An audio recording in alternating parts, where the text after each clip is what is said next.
मंगल भवन अमंगल हारी, द्रबहु सुदशरथ अजिर बिहारी। उभय घड़ी अस कौतुक भयऊ, ज्यों लगिल कामु शंभु पहि गयऊ। शिबहि बिलोकी सशंके मारू, भयऊ जथाथिति सबु संसारू। उसी दो घड़ी में ऐसा तमाशा दिखलाकर जब कामदेव महादेव जी के पास गया, तब महादेव जी को देखकर उसे बड़ी शंका उत्पन्न हुई। फिर सारा जगत ज्यों का त्यों स्थिर हो गया। भये तुरत सब जीव सुखारे, जिमि मद उतरी गए मतवारे। रुद्र ही देखी मदन भय माना, दुराधरस दुर्गम भगवाना। तुरंत ही संसार के समस्त प्राणी सुखी हो गए, जैसे शराबी का मद उतर गया हो। शिवजी को देखकर कामदेव ने अत्यंत भय माना, क्योंकि महादेव जी दुराधर्ष दुर्गम और भगवान हैं। फिरत लाज कछु करी नहीं जाई, मरनु ठानी मन रचेसी उपाई।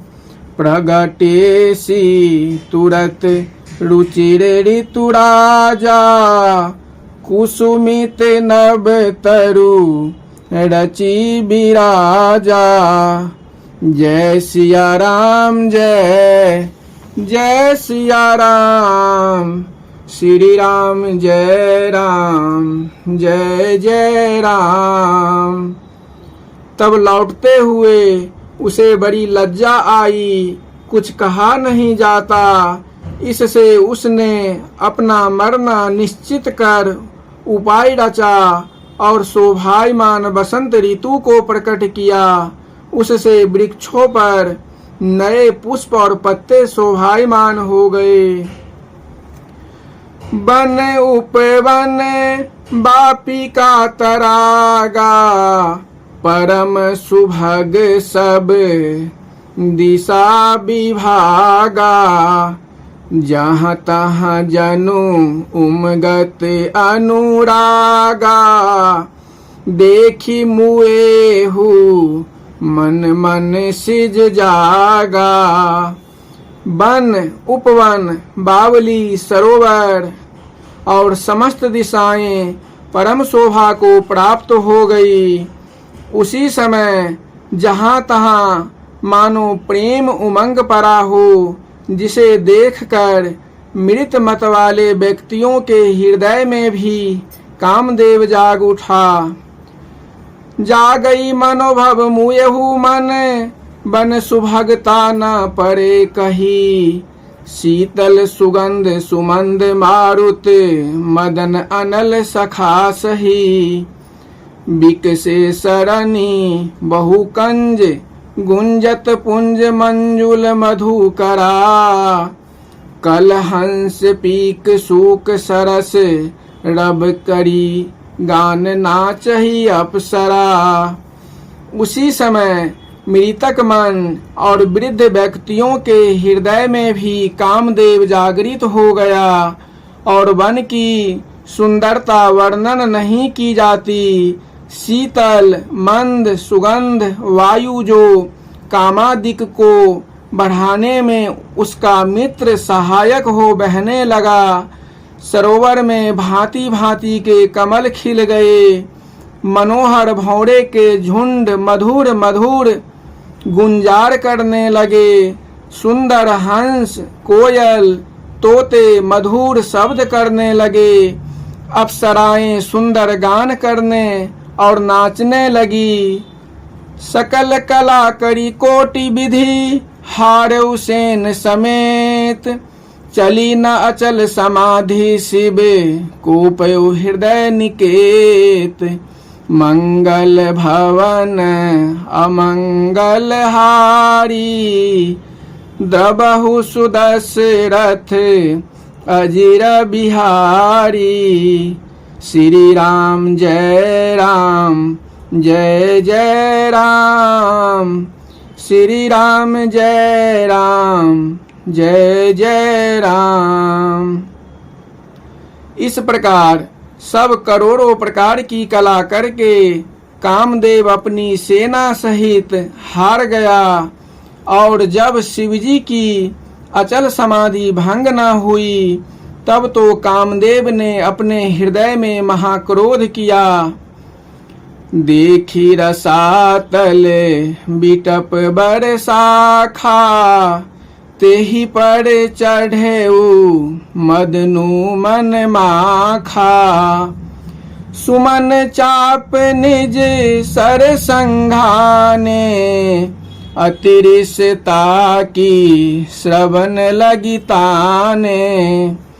फिर एक आम की सुंदर शाखा देखकर कामदेव मन में क्रोध करके उस पर चढ़ गया और पुष्प के धनुष पर अपने बाण चढ़ाकर महान क्रोध से शिवजी को देखकर निशाना बनाकर कान पर्यंत उसे खींचा। छाड़े विषम विषिक उड़े लागे छूटी समाधि शंभु तब जागे। भयऊ ईस मन क्षोभु विषेखी नयन उघारी सकल दिश देखी। इस प्रकार जब उसने विषम 5 बाणों को छोड़ा तो वे तीक्ष्ण बाण शिवजी की छाती में जा लगे। तब उनकी समाधि भंग हो गई और शिवजी जाग गए। इससे उन ईश्वर के मन में क्षोभ हुआ।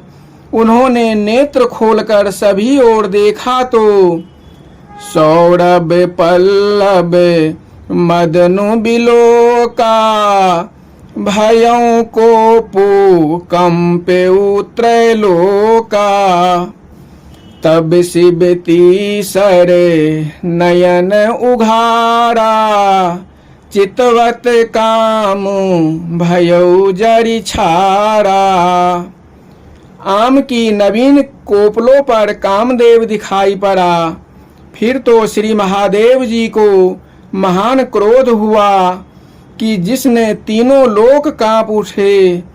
तब शिवजी ने तीसरा नेत्र खोला तो उससे देखते ही कामदेव जलकर राख हो गया।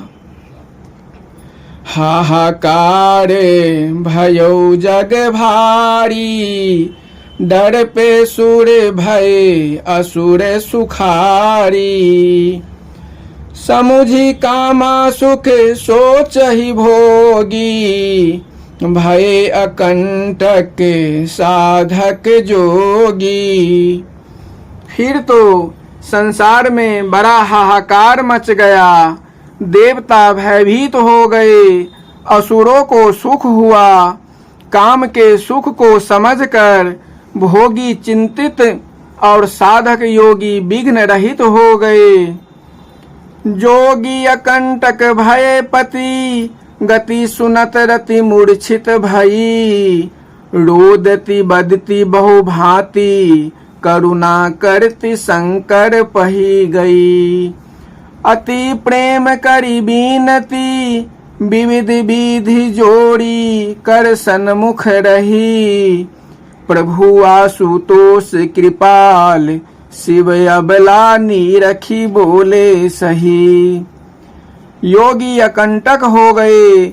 उधर पति की यह दशा सुनकर कामदेव की स्त्री रति मूर्छित हो गई और रोती बिलपती तथा अनेक भांति से करुणा करती हुई श्री महादेव जी के पास पहुंची और अत्यंत प्रेम पूर्वक